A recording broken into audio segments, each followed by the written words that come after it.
시편 135편 15절에서 21절 말씀입니다. 열국의 우상은 은금이요 사람의 손으로 만든 것이라. 입이 있어도 말하지 못하며 눈이 있어도 보지 못하며 귀가 있어도 듣지 못하며 그들의 입에는 아무 호흡도 없나니 그것을 만든 자와 그것을 의지하는 자가 다 그것과 같으리로다. 이스라엘 족속아 여호와를 송축하라. 아론의 족속아 여호와를 송축하라. 르이 족속아 여호와를 송축하라. 여호와를 경외하는 너희들아 여호와를 송축하라. 예루살렘에 계시는 여호와는 시온에서 찬송을 받으실지어다. 할렐루야. 아멘. 성경을 보시면 하나님께서는 하나님 믿는 사람들에게 특별하게 몇 가지를 명령하시고 특별하게 당부하시는 일이 몇 가지 있습니다. 그 대표적인 것이 십계명입니다. 그 중에 대표적인 것이 또 우상을 섬기지 말라는 것이죠. 출애굽기 20장을 보시면 하나님께서 모세를 통해서 이스라엘 백성에게 십계명을 주십니다. 그 1계명이 너는 나 외에는 다른 신들을 내게 두지 말라. 2계명에 너를 위하여 새긴 우상을 만들지 말고 또 위로 하늘에 있는 것이나 아래로 땅에 있는 것이나 땅 아래 물속에 있는 곳에 어떤 형상도 만들지 말며 그것들에게 절하지 말며 그것들을 섬기지 말라. 나 내 하나님 여호와는 질투하는 하나님인즉 나를 미워하는 자의 죄를 갚되 아버지로부터 아들에게로 3, 4대까지 이르게 하거니와 나를 사랑하고 내 계명을 지키는 자에게는 1000대까지 은혜를 베푸느니라 라고 말씀합니다. 좀 이 계명이 조금 내용이 길죠. 한마디로 말씀드리면 우상을 절대로 만들지 마라. 하늘에 있는 새 모양이나 땅에 있는 짐승이나 식물 모양이나 물속에 있는 물고기 모양 어떤 모양으로도 우상을 절대 만들지 말고 또 거기에 절하여 섬기지 말아라 라고 아주 강하게 반복해서 엄하게 말씀합니다. 우상을 섬기는 자는 어떻게 해요? 그 3, 4대까지도 하나님이 죄를 갚으신다 라고 말씀하시면서 우상 숭배를 하나님이 가장 싫어하신다고 말씀합니다. 그러면서 여기 말씀 보시면 하나님은 질투하시는 하나님이다 라고 말씀하죠. 하나님이 아주 가장 미워하시는 것이 우상이다 라고 말씀을 하십니다. 그런데 참 이상하게도 성경을 보든 우리 개인이나 역사를 보면 옛날에도 우상이 있었고요. 지금도 우상이 있고요.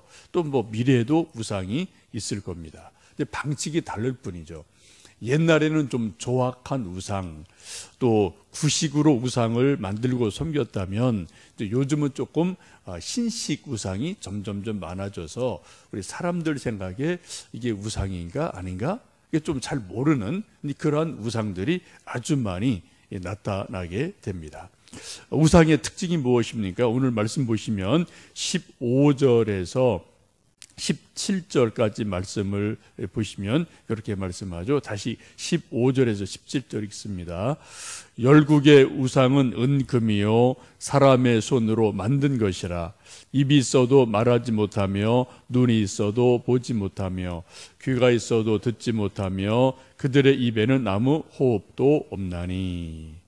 일단 만드는 재료가 대부분 은, 금 이런 좋은 것으로 만든다고 말씀을 합니다. 왜요? 일단 우상은 신이 아닌데 신처럼 사람들이 섬기려고 하다 보니까 좀 값비싼 재질로 만드는 경향이 있다는 거죠. 아무렇게 값싼 거로 만들지 않고요. 은, 금 혹은 좋은 나무, 좋은 어떤 돌 아주 이렇게 평범하지 않은 좋은 것으로 만들어야지 사람들이 있어 보이기 때문에 대개 은, 금 이런 것으로 만든다고 말씀을 합니다.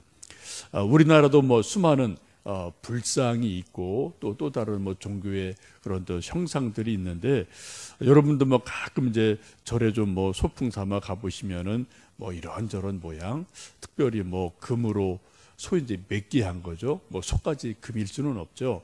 또 이제 어디 태국 이런 데 가면은 뭐 세계에서 가장 큰 뭐 금으로 만든 불상, 이런 것 여러분 뭐 한두 번은 보신 적이 있을 겁니다. 왜요? 금으로 만들어 놓아야 좀 번쩍번쩍하고 있어 보이고 값비싸 보이고 뭐 조금 존귀해 보이는 경향이 있으니까 사람들이 금, 은 이런 것으로 불상을 만드는 것이 뭐 지금도 여기저기 있고 뭐 우리나라도 있습니다. 근데 뭐 20절이 돼서 아마 또 여기저기 팔공산 뭐 여기저기에 수많은 사람이 또 모여서 그 불상 앞에 이제 뭐 불공을 드리고 절하는 일들이 있겠죠. 오늘 성경 말씀을 보시면 1차적으로 사람들이 우상 만들 때 은, 금 그러한 좋은 것으로 만든다. 두 번째는 15절 말씀 보시면 그러나 사람의 손으로 만든 것이다 라고 말씀합니다. 하나님이 만드신 것이 아니고요, 이것은 피조물인 인간이 자기 필요에 의해서 사람이 만든 작품에 불과하다, 물건에 불과하다라고 말씀합니다. 좀 쉽게 말하면은 표현이 좀 거칠겠지만 건설업계 감이 그런 말 하잖아요. 하청업자라는 말 하는데, 어떤 큰 회사 보면 하청에 이게 막 3개, 4개 넘어가는 하청이 있더라고요. 그래서 이렇게 밑에서 좀 뭐 한번 흔들리면 쭉 올라가는 것이 있는데, 쉽게 말씀드리면 우상이라는 그런 거죠. 하나님이 만드신 게 절대 아닙니다. 하나님이 만드신 피조물인 인간이 또 뭔가를 만드는 물건에 불과하단 말이죠. 하청 뭐 이런 것 같은 아무것도 아닌 것이 우상입니다. 사람의 손으로 만든 것, 이것이 우상이죠. 물건에 불과하다는 것입니다. 그렇기 때문에 이 우상의 특징은 16절 이하에 있는 말씀처럼 입 모양이 있어도 말을 못해요. 눈 모양을 만들어놔도 보지를 못합니다. 귀를 크게 만들어놔도 듣지를 못합니다. 또 그들의 입에는 살아있는 호흡이 없습니다. 그냥 물건에 불과하다라고 분명히 말씀을 합니다. 그런데 묘한 것은 이런 물건에 불과하지만 우상을 만든 사람, 그것을 의지하는 사람들은 자꾸 우상을 닮아간다라고 18절에 말씀하죠. 그것을 만든 자와 그것을 의지하는 자가 다 그것과 같으리로다라고 말씀을 합니다. 우상을 만드는 사람, 우상을 또 신이라고 섬기는 사람이 어떻게 점점점 우상처럼 되어진다, 닮아간다라고 말씀을 합니다.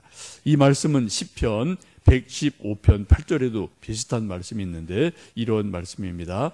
우상을 만드는 사람이나 우상을 의지하는 사람은 모두 우상과 같이 되고 만다라고 시편 115편에도 말씀을 하고 있습니다. 참 묘한 것은 우리 우상이 사람들에게 긍정적인 영향을 주지는 못해요. 그런데 부정적인 영향은 우리 인간에게 끼친다라고 말씀을 합니다. 이걸 쉽게 말씀드리면 한마디로 소위 바라봄의 법칙이라고 말씀을 드릴 수가 있겠습니다. 우리 사람은 자꾸 무엇을 바라보고 생각하면은 그것을 닮아가게 되어 있어요. 그래서 부부도 뭐 한 수십 년 살다 보면은 서로 닮아가는 모습이 있죠. 우리 또 뭐 사람들 자꾸 어떤 노래를 좋아하든 어떤 또 스타일의 그림을 좋아하면은 자꾸 보다 보면은 자기 생각, 자기 사고 체계, 어떤 말하는 것, 이런 모든 것들이 점점점 이렇게 닮아가게 됩니다. 우리 사람들은 완전한 존재가 아니어서 자꾸 보는 것, 자꾸 듣는 것, 자꾸 생각하는 것, 이것을 자꾸만 더 점점 닮아가는 그러한 모습들이 있게 됩니다.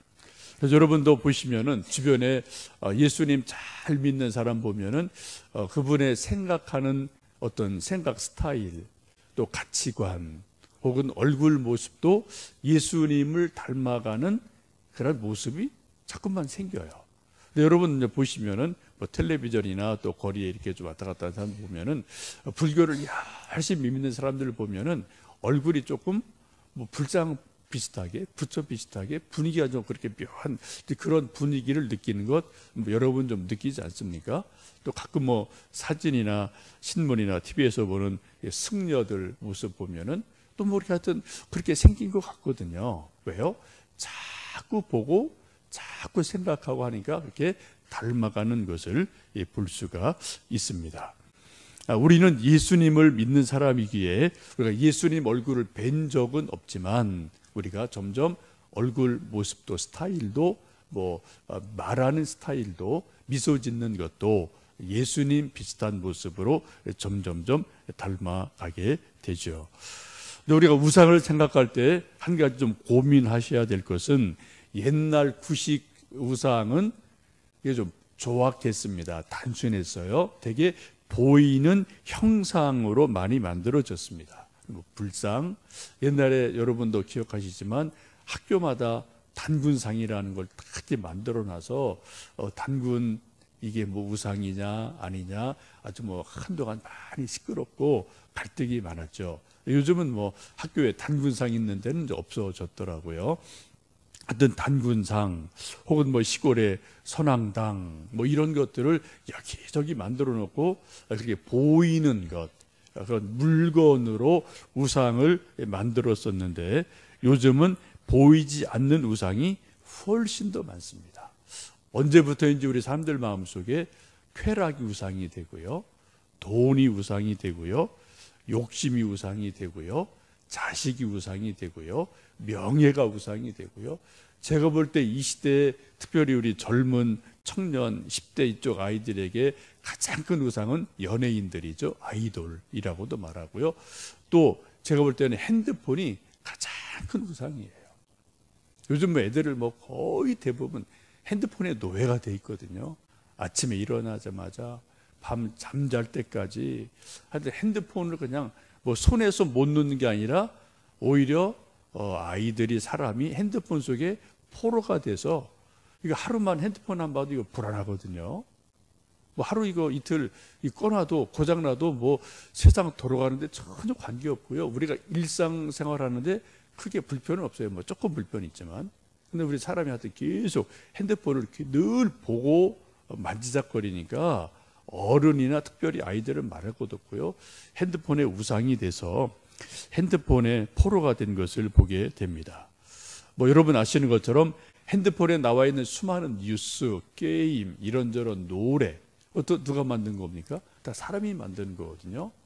그리고 자꾸 이게 조회수가 올라가면 또 이게 돈이 되니까 어떻게든 막 재미나게 좀 어떻게 좀 자꾸 그냥 감각적으로 자꾸 누군가 계속 만들어내지 않습니까? 다 이거 돈이랑 연결된 거예요, 사실은요. 누군가 만든 업자가 있으니까. 근데 이제 애들은 그걸 모르고 그냥 거기에 뭐 좋아요 댓글 달고 뭐 왔다 갔다 하는 걸 보면은 이게 분명히 이거는 우상이에요. 가장 요즘 현대식으로 가장 심각한 우상이 핸드폰인데 이 핸드폰의 늪에 빠져서 뭐 어른 아이 할 것 없이 참 많이 시간을 낭비하고요. 또 이제 그 속에 있는 이런저런 또 안 좋은 어떤 그런 내용에 또 이제 휩쓸리는 그러한 일들이 있음을 이제 보게 됩니다. 우상을 한마디로 쉽게 말씀드리면 하나님보다 더 중요한 것, 하나님보다 더 우선시하는 것, 하나님보다 더 값지게 여기는 것, 이것이 우상입니다. 하나님은 포기해도 이거는 포기 못해요. 그게 우상이에요. 하나님 때문에 저 이거 분명히 기꺼이 포기합니다. 그럼 이게 우상이 아닌데, 근데 우리 사람들은 살다 보면 알게 모르게 하나님은 포기할 수 있어요. 예배는 포기할 수 있습니다. 근데 이거는 포기를 못해요. 그건 우상입니다. 뭐 그런 게 뭐 운동이 될 수도 있고 뭐 쾌락이 될 수도 있고 그런 형태는 뭐 무형의 것들이 아주 많이 있습니다. 예수님 마태복음에서 말씀하시기를 너희는 먼저 그의 나라와 그의 의를 구하라 라고 말씀을 하죠. 근데 먼저 하나님보다 먼저 생각하는 것, 하나님보다 먼저 귀하게 여기는 것, 그것이 바로 우상임을 성경은 분명히 말씀합니다. 여러분, 저나 여러분도 우리가 알게 모르게 뭐 불상이나 단군상, 선앙당은 우리가 바라보지도 않고 절하지 않지만 어쩌면 우리 마음속에 무형의 어떤 우상을 뭐 저도 여러분도 혹시 갖고 있는지 모르겠습니다. 이 아침 한번 깊이 기도하시면서 내가 하나님보다 더 소중히 여기는 것, 하나님보다 더 중요하게 여기는 것, 그런 게 있나? 그게 여러분 우상이에요. 한번 우리가 잘 생각해 보시고 먼저 그의 나라와 그의 의를 구하는 믿음의 사람 되시면 좋겠습니다. 그래서 결론적으로 19절에서 21절 말씀까지 보시면 우상을 절대 만들지 말고 섬기지 말고 어떻게 해요? 여호와를 송축하라. 여호와를 송축하라. 이게 지금 5번이나 반복이 됩니다. 하나님 믿는 사람들은 우상을 만들지 않고 또 섬기지 않을 뿐 아니라 어떻게 해요? 적극적으로 하나님을 송축한다. 하나님을 찬송한다. 하나님을 경외한다. 라고 말씀하고 있습니다. 오늘도 여러분 하루 사시면서 찬송 부르시고 하나님을 정말 귀히 여기시고 하나님을 정말 사랑하시고 하나님을 먼저 앞에 두시면서 하나님 믿는 믿음으로 또 무슨 일을 만나든지 이김을 얻고 또 형통함을 얻고 인내하고 열매를 얻는 귀한 하루 되시기를 주님의 이름으로 축복합니다. 함께 기도하시겠습니다.